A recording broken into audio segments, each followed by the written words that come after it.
भौजी बहिनी तोरा ये मोरे घरवा पूरा मेकअप लगावती रहे।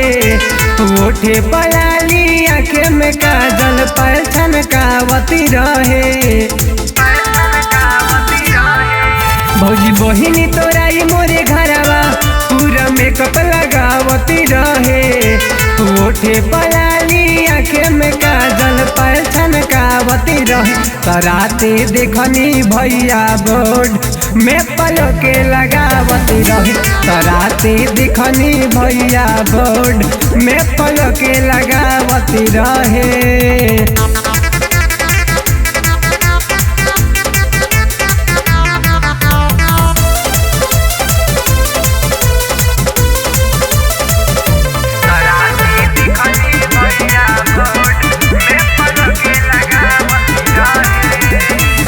जहिया से आइल बिया ई हमरा घरे, ढेर दिन से भइयो ये करे चक्कर में रहे।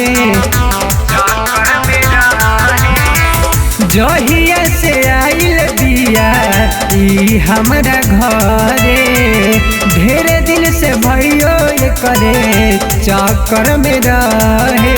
मीठा मीठा बोली के उनके ई खूबे हंसावतावे।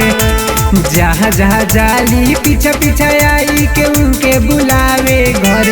तराते दिखनी भैया बोर्ड में पलके लगावती रहे। तराते दिखनी भैया बोर्ड में पलके लगावती रहे।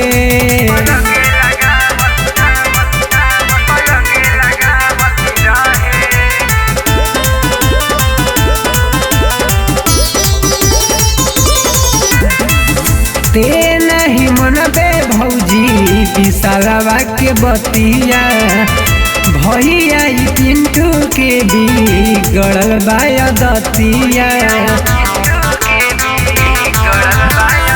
ते नहीं मनबे भौजी विशालवा के बतिया, भैया ई राज भुट के भी गड़ल दतिया।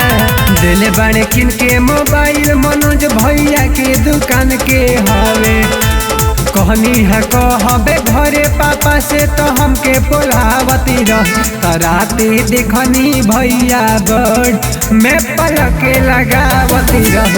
तराते देखनी भैया बोर्ड में पलके लगावती रहे।